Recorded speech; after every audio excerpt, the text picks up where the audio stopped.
Hello, my friend. This is my first new Oracle deck in 2025, and I waited at least 9 or 10 months for it. As soon as Cristina González announced on her Instagram page that she made an Oracle deck, I knew I had to get it. You see her art style here on the box already. She has the account Snakes and Roses on Instagram. I'm sure a lot of you have seen her art before, even if you have not seen the original creator, because it's also one of the art that has lots of affirmation in it and goes around the world, sometimes sadly without giving proper credit. So I am very happy to support her with buying the Oracle deck and her art. I can't wait to unbox it. I had it here for like a day before I actually had time to sit down with you here and unbox it. I had to import this one from the US. The deck is not available in Germany until I think it said April or something. So I had to get it from the US. Oh my god, the color scheme is so beautiful. And I am out with lanterns looking for myself, Emily Dickinson. I love it. Okay, we have the book, we have the cards, we have the books. In case you're new on my channel, I do unboxings the way that we look through the cards first, and then I will shuffle them and pick 3 cards for a mini pick your card reading. And with those 3 cards, we have a deeper look into the guidebook. The deck has 63 cards, which is a lot for an Oracle deck. Often they are around like 40. So let's see what we have here. The stairs. Mountain. Forest. Bridge. House. Library. Moorland. Desert. The graveyard is one of the cards I have seen before on her Instagram.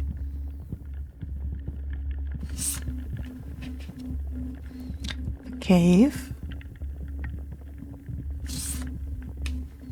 Temple. Swamp. That one is interesting for readings.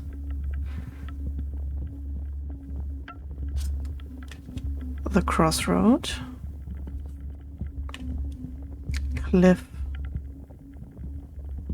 Kind of gives me tower vibes. I wonder if that's what the guidebook says as well. Waterfall. Love the monstera leaves. The river.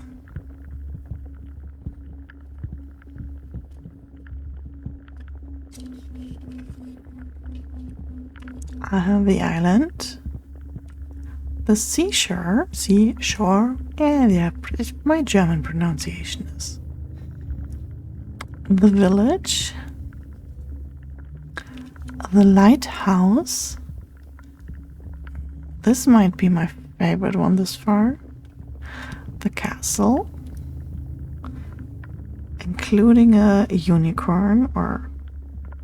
yeah, it's a unicorn.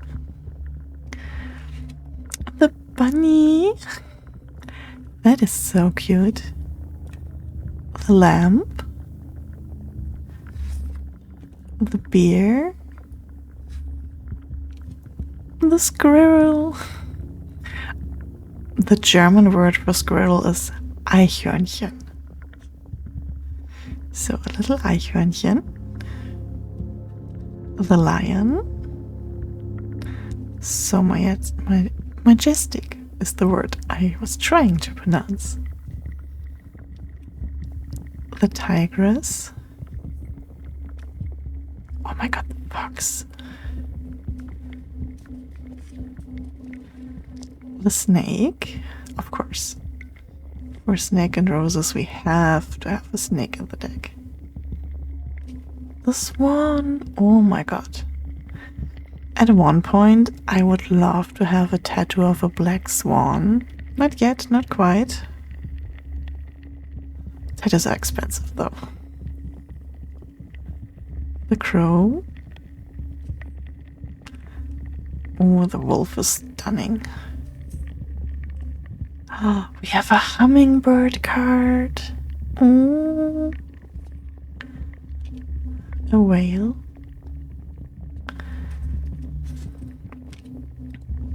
Oh, my heart. Little otters. A deer. A goat. Owl. Panther. Elephant. Buffalo. Monkey. We have still 20 cards left. This is such a big deck. The key. The heart. The rainbow. Sword. The moon.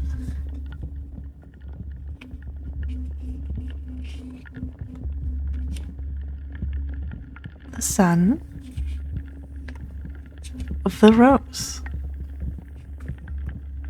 The pendulum. The angel. The crown. The feather.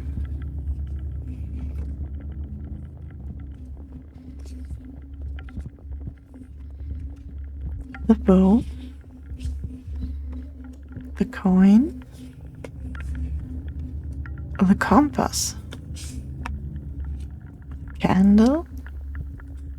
The fountain. The clock.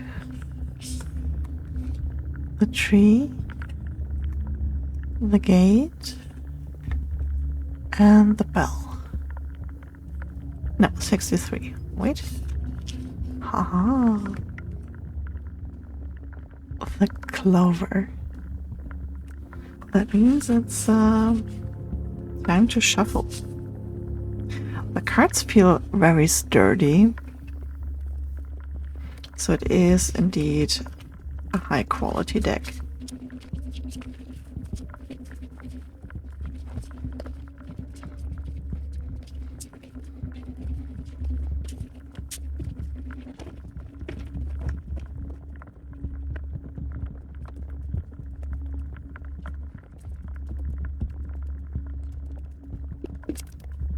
This is the moment where you pick your card for the pick your card reading. We have number 1, 2, and 3 from left to right. If you need a moment to decide, pause the video and now we're gonna keep going with the guidebook. It has a good size, easy to carry around. We have apparently 1 page for each card. That is pretty standard. Then we have the table of content. Oh, interesting. We have 3 suits here: the cards of situations, the cards of spirits, and the cards of signs. And we have an introduction, how to use, and there we go. Yeah, an explanation about the sets of cards.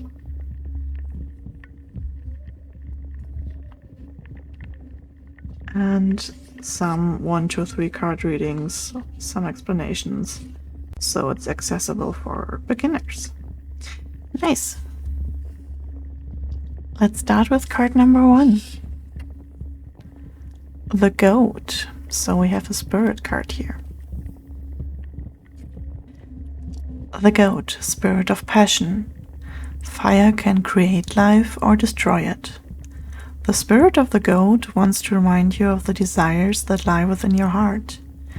Passion is a powerful force, but it has a light and a shadow, and the line that divides them can easily become blurry. Passion can build castles of dreams, but also burn down bridges of hope. When you put it at your service, it can be the spark of creativity and a powerful motor to ignite projects or relationships. Still, if it becomes a temptation, it can lead you down an unwanted path of toxic behaviors. So, passion needs to meet temperance. It's a fire that needs to be tamed by your soul. And taming doesn't mean taking away any of its strength.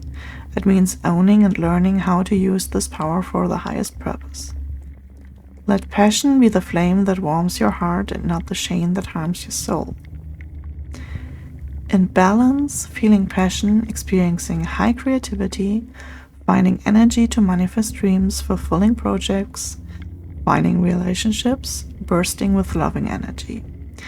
Out of balance, wasting energy, behaving in a toxic and addicted way, feeling confused, feeling unwise desires. Card number 2 is the beautiful Waterfall. Moment of justice. Purify the heart and the mind will follow. This is a moment of clarity and transparency. To be free, you need to be honest, starting with yourself. It can be fairly easy to become your own predator and convince yourself of narratives that are not real. The voice of the spirit is subtle and can end up buried below self-doubt. This is why in this moment you need to be honest with yourself and understand the weight of your actions, for the good deeds as well as the wrongdoings. Take accountability for your mistakes and don't dwell in self-disappointment for too long. Instead, turn this energy into action by changing your behavior. Learning to be fair with yourself is difficult, so don't act as a merciless judge, but instead as a loving friend who wishes you the best. Be kind. You are aligned with your true self and breaking from patterns that perhaps come from generations before you. You are healing not only for yourself, but for all those who came before you and will come after you. Things are aligning, a new age is rising, and you are a part of it. In balance, feeling justice in your actions, holding yourself accountable, taking responsibility, majoring, being fair. Out of balance, disappointing yourself, judging yourself too harshly, lacking honesty, acting irresponsibly, making up excuses, and being unfair. And for card number 3, we have How Fitting the Snake. A spirit of transformation, awaken to the person you are. The spirit of the snake arrives with the eclipse to remind you that the opportunity for transformation is always at your will. If you've been feeling uncomfortable, it's because the universe is pushing you into a different direction. And even though change is scary, it's perhaps one of the most beautiful gifts life has to offer. The impermanence of life is not a tragedy but a wonder. As you awaken and uncover your true self, you will notice you make some people uncomfortable. Some might even call you weird or out of touch. But don't worry, you are simply breaking off from what you have been told to be and becoming who you want to be. Not everyone will align with the new version of yourself, and that is okay. You are not for everybody. The important thing is that you stay true to yourself, so the right people and projects come into your life. Follow your heart and calling of your spirit, and everything will align around you. In balance, being authentic, accepting change, finding inner peace, awakening, aligning. Out of balance, struggling with change, resisting, feeling disordered, being fake. And with that, thank you so much for joining today. This is a beautiful deck that I'm looking forward to use a lot on my Twitch channel, where I'm giving free readings. You will find pick-a piles and ASMR on this channel. If that is the content you like, I would appreciate if you hit the subscribe button. Thank you so much. See you next time.